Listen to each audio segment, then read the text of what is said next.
السلام عليكم ورحمه الله وبركاته. ازيكم يا رجاله؟ عاملين ايه؟ وايه الاخبار؟ اخواتي الزملكاويه عاملين ايه؟ منورين الدنيا.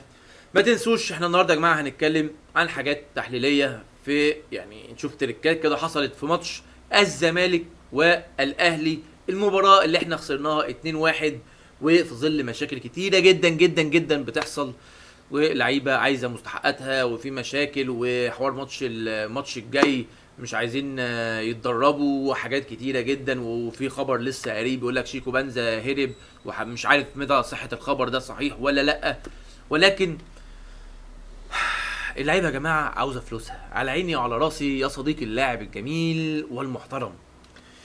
عايز انت فلوس نديك فلوس وكل حاجه، ولكن تكون بتكسب، تكون بتأدي أداء كويس في الملعب، تكون بتلعب كورة، تكون عندك ده، تكون عندك مخ بتلعب كورة صح، عندك كورة صح، بتلعب صح، بتلعب بأداء كويس، أقول الراجل يستاهل بدل المليون 10 و20 ومليار.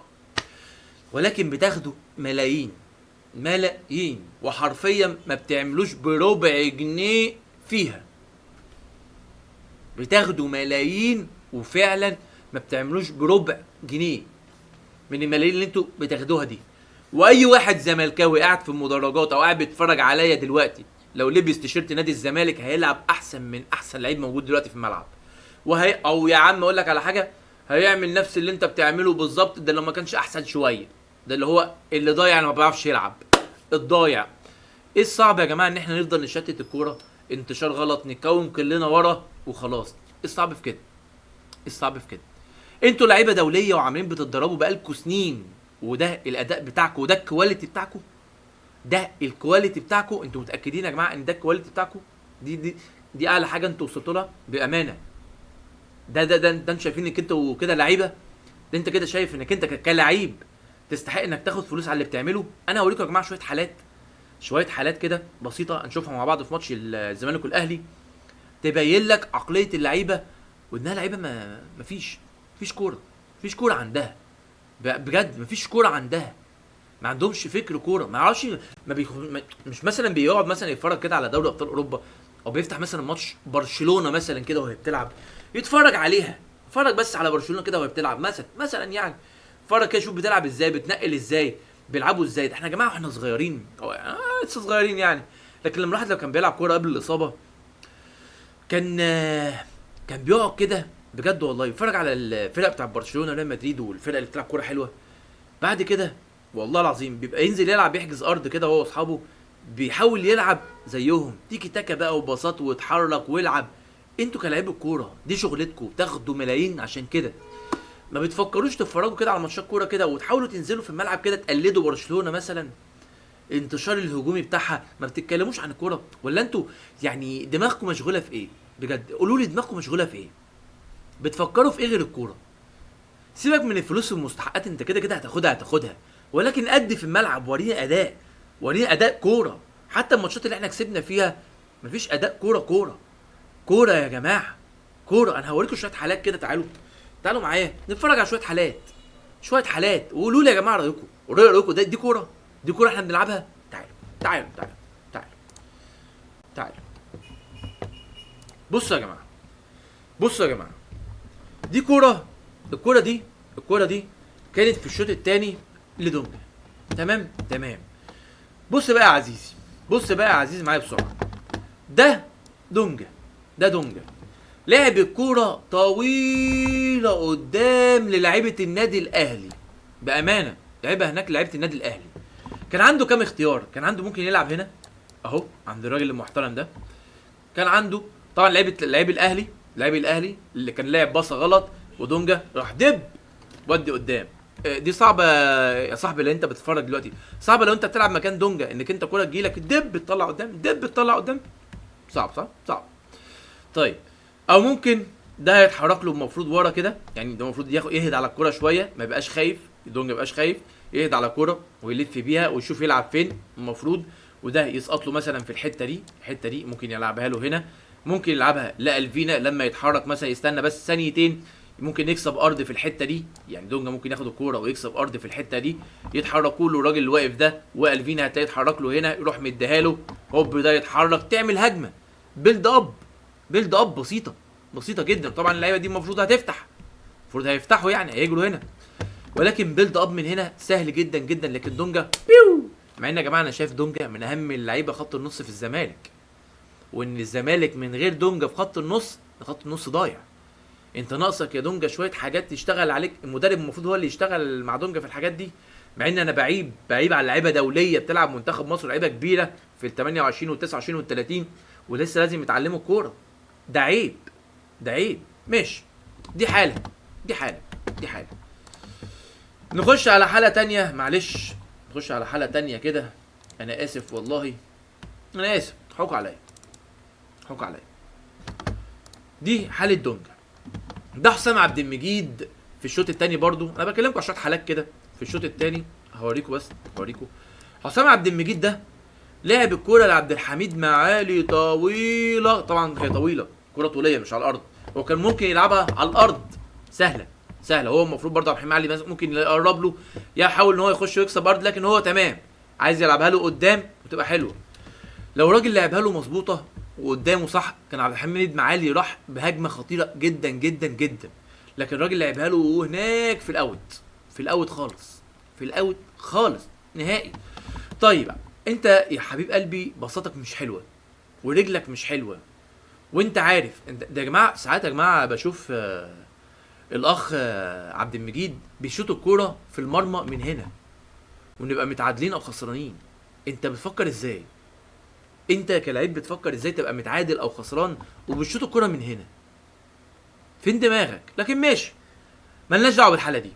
كان عندك اوبشن انك تلعبها هنا، كان عندك اوبشن الناس الثلاثه دول اللي واقفين في حضن المدافعين ومسلمين نفسهم وراجعين عادي جدا جدا جدا.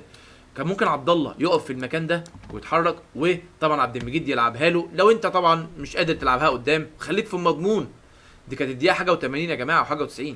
تمام تمام. الراجل المحترم ده انت ليه واقف هنا؟ ما تيجي هنا، تعالى هنا، تعالى هنا، تعالى هنا يا صاحبي، تعالى هنا.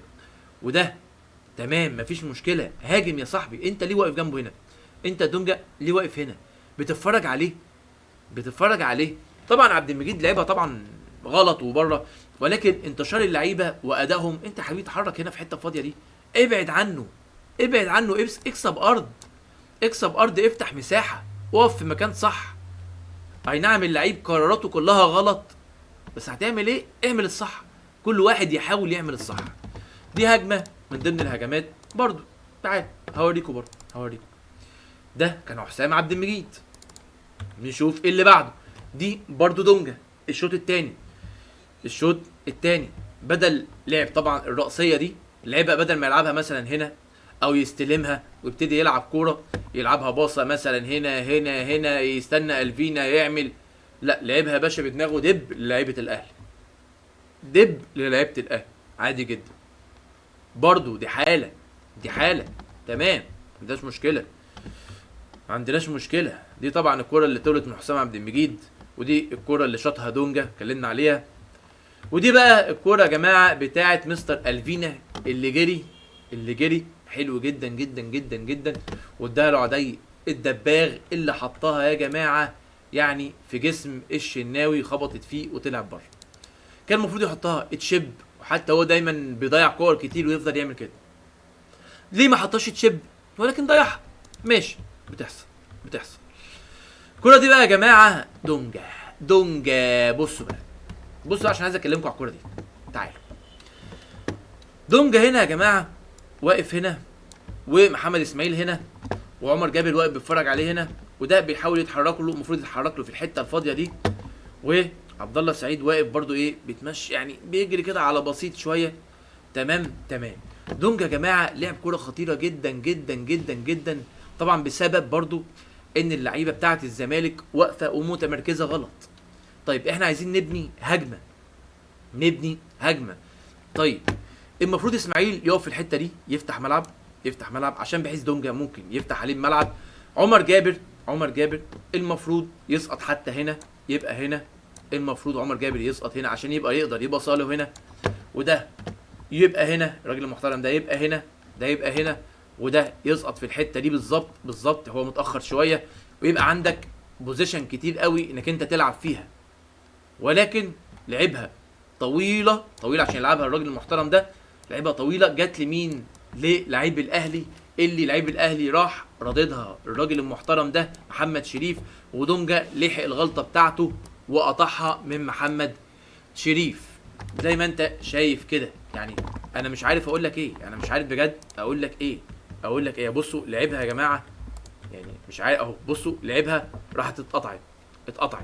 راح ده لعبها لمحمد شريف ودونجا لحق نفسه وقطعها وصحح غلطه. فدي يا جدعان يعني شويه مشاكل يعني رهيبه جدا جدا جدا.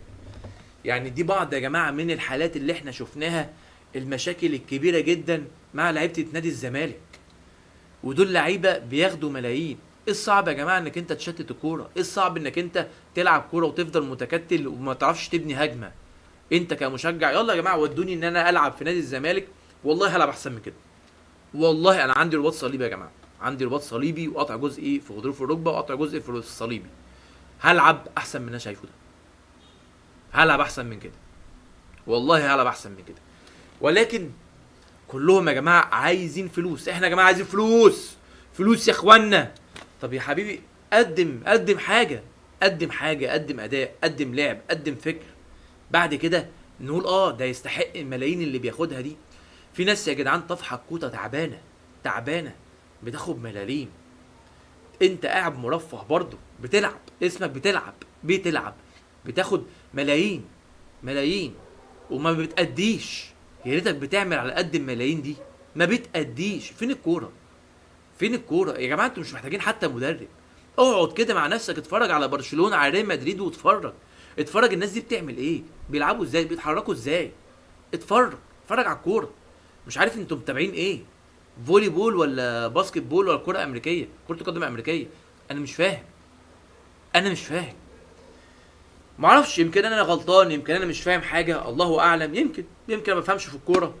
لكن يا ريت تكتب لي رايك في الكومنتات، يعني اكتب لي رايك في الكومنتات، اكتب لي رايك ده صح ولا غلط، ولا بتكلم في صح ولا غلط، يعني حابب اعرف رايكم. وبس يا سيدي، يعني ما تنساش بقى تعمل بقى ايه، اللايك بتاعك وسبسكرايب، تشترك معايا في القناه وتفعل زر الجرس عشان يجيلك كل جديد. واشوفكم يا جماعه في وجع قلب جديد من نادي الزمالك، وربنا يستر على ماتش يوم السبت كهربة الاسماعيليه. الله اعلم، غالبا ممكن برضو يعني يا تكسبنا يا نتعادل، فده الزمالك عادي جدا. الحمد لله. السلام عليكم يا جماعه، مع السلامه. هموت والله، هيموتوني دول هيموتوني دول والله.